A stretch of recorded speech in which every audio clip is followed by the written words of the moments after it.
curse of strength in arm wrestling. If you talk to any arm wrestler on the planet and you would ask like, what you want to improve more in your arm wrestling game, universally almost everyone would say, I need more power. If I was stronger, if I had more horsepower on that move, I would be better. But there are instances where having too much power is a curse. Most people start from a position where they're weak and they have to go up in strength to beat someone. Some guys will come in and they will be very, very strong, very, very fast. And by kind of skipping the part where you have to really, really grind, become technical, become, more knowledgeable on table, they will just beat everyone. So it kind of makes sense that you just focus on that one thing. And the past weekend just made me thought, like, looking at Dave and looking at Dan, I see a lot of similarities there. Both of them has that one great move. Looks pretty similar all the time they use. Like, at least for Dan, it looks exactly the same move every time he arm wrestles. The best measuring tool for an arm wrestler to grow is not by winning. It's by performing. It's going back to your home after the competition and just looking at the footage or going through in your head, like, what did I do good? What did I do not so good? Where can I improve? What can make my style more efficient? The problem with strong guys is it's very hard to do something else because they're so used to it, and it kind of breaks their ego, making a step back and working harder on things where you're not so good.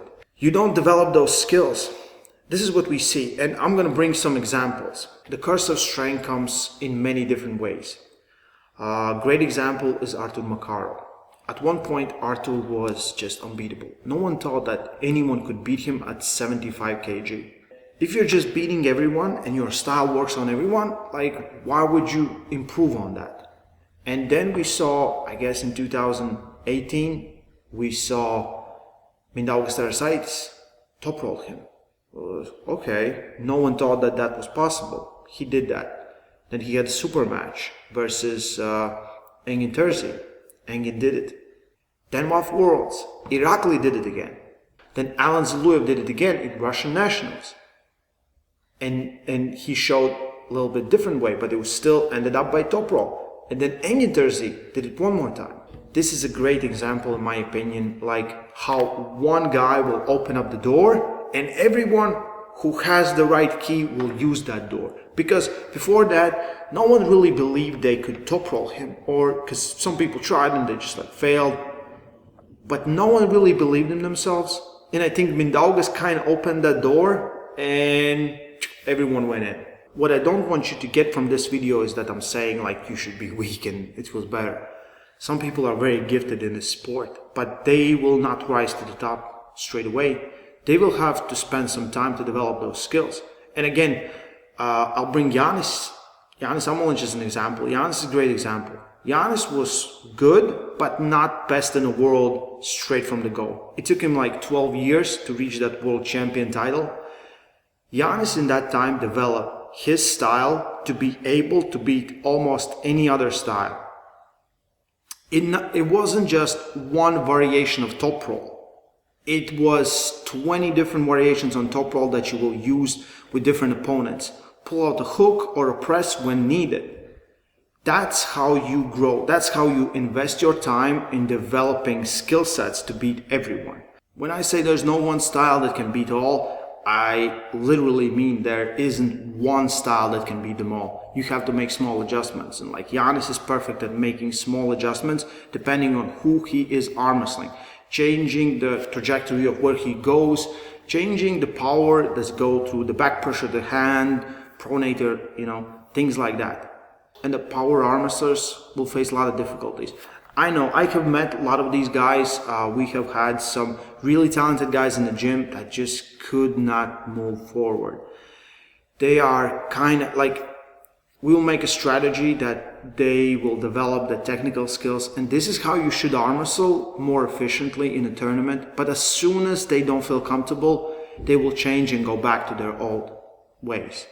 And it is a real problem. Andrei Pushkar is a great example. Andrei had that one move right from the go was just powerful. But you could beat that move. And there were a lot of guys that could beat that move. I think as soon as someone stopped him and he didn't expect it, a little bit later in his career, he figured out that, I need to improve to beat that technique. It will not just work by being, making whatever I do stronger. It takes a little bit different approach. I don't think he finished his job, before life took him, but he was on a path where he was getting way more technical, way more efficient at what he was doing and not wasting any energy, on his opponents. So what I'm trying to say, and if some of the athletes that are gifted, strong, are watching, someone will stop you eventually. You need to develop other skills. I think some of the greatest arm wrestlers on the planet started from a place of being good, but not absolutely great.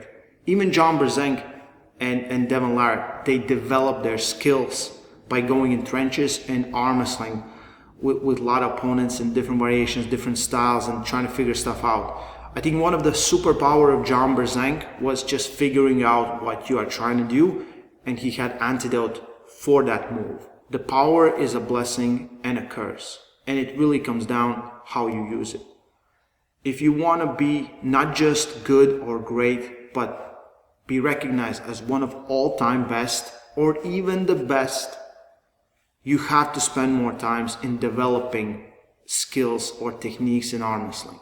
Not just stick to one thing. In the past weekend, that's what we saw. As soon as that one thing broke with Dan and Dave, they couldn't make any changes. Of course, the opponent like Levon didn't really allow him to change anything, but still.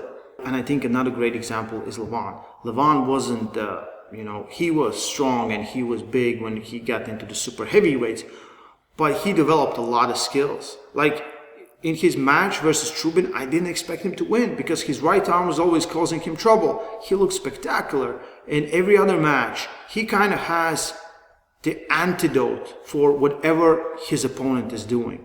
And that's developed a mastery in skills.